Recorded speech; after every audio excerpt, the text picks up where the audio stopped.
Okay, let's take a look now at a different kind of company, a lodging company. This is a hotel management company called Maverick Lodging.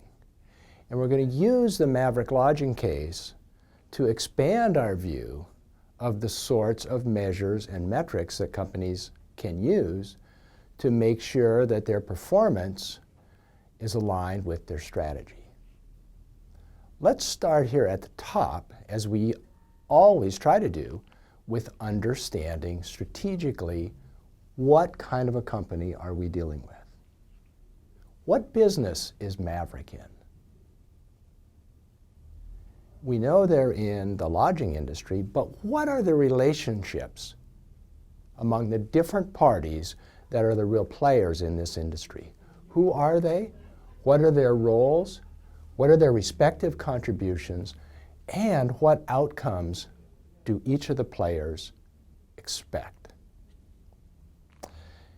Now, when we zoom in and take a view of Maverick and their position in this industry, we should be asking ourselves, what is their strategy for building and reinforcing a competitive advantage? In the strategic sense, what's their intent?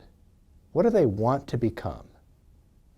What objectives have they set out for themselves? And how are they strategically and intentionally positioning themselves to achieve those objectives? What do they seem to think are some of their strategic value levers?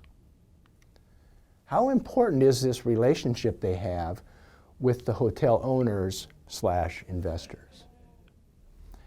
What's the impact of the value lever of local presence? And how important are employees and the management systems that Maverick puts in place? Then we can ask ourselves, what is it that they have to do well in order to succeed and in order to achieve their strategic objectives? For example, what's the impact of a hotel property's location on the ultimate outcomes? And what's the impact that the client or the investor brings to the success of the hotel property? And finally, what's the role of ongoing day in, day out, 24/7 hotel operations? How do all of these success factors play into the outcomes for Maverick Lodging? And with that in mind, we turn our attention to this notion of the balanced scorecard. And how can the four elements of the balanced scorecard help the general managers at these hotels help provide them guidance so that they're managing for the bottom line of Maverick Lodging? How can it be used, this balanced scorecard, as a tool to really promote the success, not just of the hotel general managers, but of the entire company? As we think about that, let's put ourselves in the shoes of these general managers. What are their roles and responsibilities? What things can they control, and what factors are out of their control? What is the typical career path for these general managers? Who are they? Where did they come from? And what kind of guidance do they need? Here, if we can zoom in on the elements that Maverick has incorporated in its balanced scorecard, what we need to do is take a look at the different dimensions and try and get a sense for what we think it's going to do for them. There are financial measures in this scorecard, 2 of those. There's something they call the flexible budget. How does that actually work? And then there's a guest satisfaction measure. In this case, I think we should take a look at the survey and how the hotel managers might respond to it. Their 4th element is the process audit. We should be asking, how is this related to the strategy of the company? And how do the general managers relate to it? And finally, the 5th element of their balanced scorecard is what they call associate turnover. Is this related to the strategy? If so, how?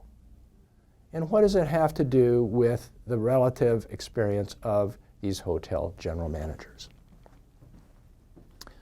So we're going to take a look at the elements of this scorecard and see if we can help Maverick's management not only see what the scorecard is telling them about their current operations in the year 1999, but also what recommendations we might have to help them make it more effective. So let's focus on this year 1999, the first full year of implementation for their new balanced scorecard. Was it a good year for the company? And let's use their balanced scorecard to summarize this performance using the results in Exhibit 7 in the case, the targets in Exhibit 3 in the case, and the additional information on page 5 of the case. We can use that to plug the numbers and actually construct what their balanced scorecard will tell them, or did tell them, about their outcomes in 1999. And after we look at that, then we'll return where we began with what is their value-added proposition. And given that value proposition and the advantage they're trying to achieve, we need to ask ourselves, does it seem like this balanced scorecard and the bonus plan, which is basically the net output of the balanced scorecard, does the scorecard system and the bonus plan help move Maverick forward in achieving its strategic objectives, or could it be just getting in the way? Let's give that a lot of thought and see if we can help advise them on what the scorecard seems to be saying and what they might or might not do to improve things. We're going to finish this with some specific recommendations about changes, if any, that you might suggest to the scorecard going into the next year or the second year of scorecard operation.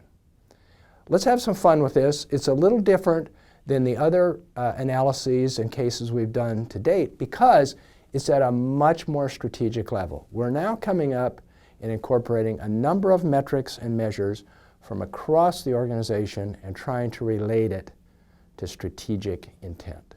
All right, let's have some fun with it. Thanks.